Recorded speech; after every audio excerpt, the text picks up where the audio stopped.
Hello friends, I am Monika Pandey and welcome you all to attain to game. आज हम लोग discuss करेंगे biology के बारे में। बायोलॉजी के अंदर हम ये जानेंगे कि उसका सिलेबस क्या है और हमें क्या क्या चीज़ें पढ़ना है। चलिए देखते हैं कि हमें क्या क्या पढ़ना है।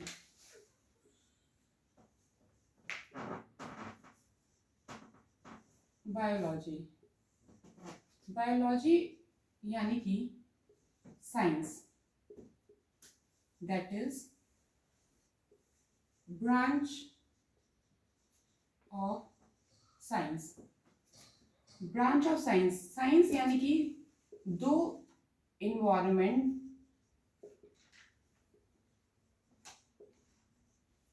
फैक्टर से मिलकर बना है, जो कि वो फैक्टर्स क्या हैं? लिविंग एंड नॉन लिविंग, यानी कि सजीव और निर्जीव। तो देखें, बायोलॉजी क्या है? ये एक ब्रांच ऑफ साइंस है। साइंस क्या होता है? साइंस दो इन्वायरमेंटल फैक्टर से मिलकर बना है, जैसे कि लिविंग और नॉन लिविंग। लिविंग में अगर हम लोग बात करें तो लिविंग जो है वो सेल्स से मिलकर बना होता है, और जो नॉन लिविंग है वो एटम्स से मिलकर बना होता है। अब देखते हैं साइंस के पार्ट्स क्या क्या होते हैं। साइंस के मेनली तीन पार्ट होते हैं। कौन कौन से होते हैं? फिजिक्स, केमिस्ट्री एंड बायोलॉजी, जिसको हम लोग भौतिकी विज्ञान, रासायनिक विज्ञान और जीव विज्ञान बोलते हैं।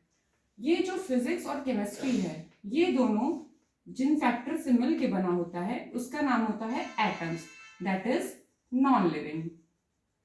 और जो बॉटनी है वो सेल से मिलकर बना होता है, जो कि लिविंग के अंदर आता है।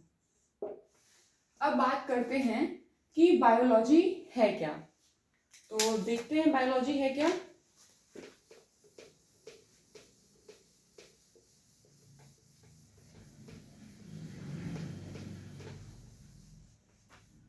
बायोलॉजी,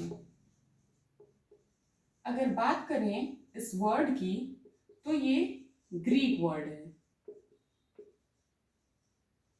अब बात करते हैं इसके डिवीजन की, यानी कि बायो प्लस लॉजी। बायो का मतलब होता है लाइफ और लॉजी का मतलब होता है उसकी स्टडी, यानी कि जीवन के बारे में पढ़ना।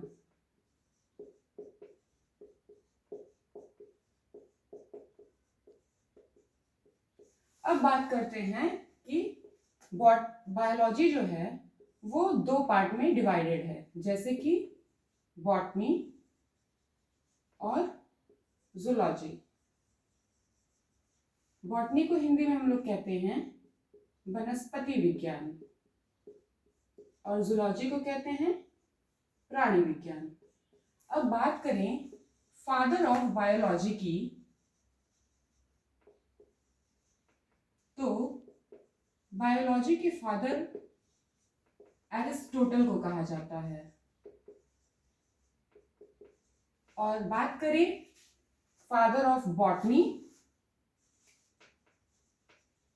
फादर ऑफ बॉटनी तो थियोफ्रेस्टस को कहा जाता है। And father of zoology is also known as Aristotle. तो यहाँ पे हम ये देखते हैं कि बायोलॉजी एक ग्रीक वर्ड है, और बायो को अगर हम लोग दो पार्ट में अगर डिवाइड करते हैं इसकी मीनिंग जानने के लिए, तो बायो का मतलब होता है लाइफ और लॉजी का मतलब होता है स्टडी, यानी कि जीवन के बारे में पढ़ना। जीवन के बारे में पढ़ना यानी कि वनस्पति, पेड़ पौधों और जीव जंतु, यानी कि जानवरों के बारे में जिसका अध्ययन करते हैं उसको हम लोग बायोलॉजी कहते हैं।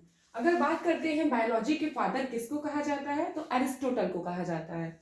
और अगर बॉटनी के फादर को पूछा जाए तो थियोफ्रेस्टस को बोलते हैं। अब बात करते हैं कि बायोलॉजी के अंदर क्या क्या सिलेबस आता है। तो देखते हैं बायोलॉजी के अंदर क्या क्या सिलेबस आता है, जो हर एक कॉम्पिटिटिव एग्जाम में पूछा जाता है। और किसी भी एग्जाम में चाहे वो उस चैप्टर्स में से एक दो चैप्टर इंक्लूड होता है या एक्सक्लूड होता है, लेकिन सिलेबस सेम होता है। चाहे वो किसी भी एसएससी की बात करें, सीजीएल की बात करें या किसी भी एग्जाम की बात करें, उनमें ये चैप्टर्स जो हैं जरूर आते हैं। तो बात करते हैं सिलेबस की कि इसके अंदर क्या क्या आता है। तो पहले बात करें तो आता है सेल, फिर बात करें तो introduction of living world,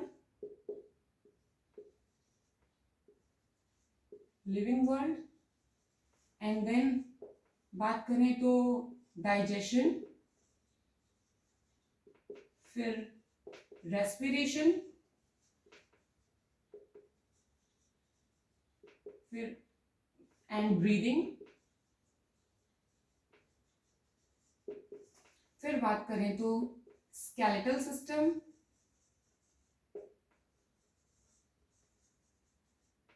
and then hormones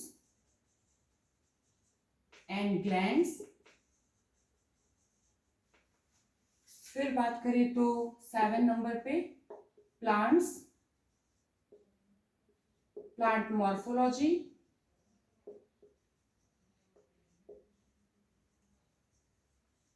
फिर बात करें तो डिजीज, फिर बात करें तो न्यूट्रिशन, एंड देन बात करें तो रिप्रोडक्शन,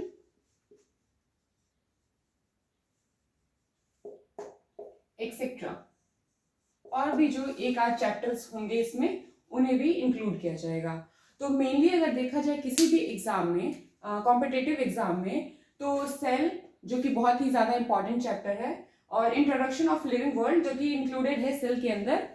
फिर बात करते हैं डाइजेशन की, रेस्पिरेशन की, और स्केलेटल सिस्टम की, hormones, glands, plants morphology, disease, nutrition, respiration, and yes most important circulatory system, circulatory system. तो ये जो सारे चैप्टर्स हैं, ये मोस्ट इंपॉर्टेंट चैप्टर हैं। इन चैप्टर से क्वेश्चंस बहुत ज़्यादा आते हैं, और इसमें से हम लोग जैसे जैसे चैप्टर्स को उठाएंगे वैसे वैसे उसका इंपॉर्टेंस बताते जाएंगे डे बाय डे, और कोशिश रहेगी कि किसी भी कॉम्पिटिटिव एग्जाम के पहले हम लोग ये सिलेबस कंप्लीट कर लें। तो बस आज के लिए इतना ही। Thank you, and just love this video and give your support, and thank you so much.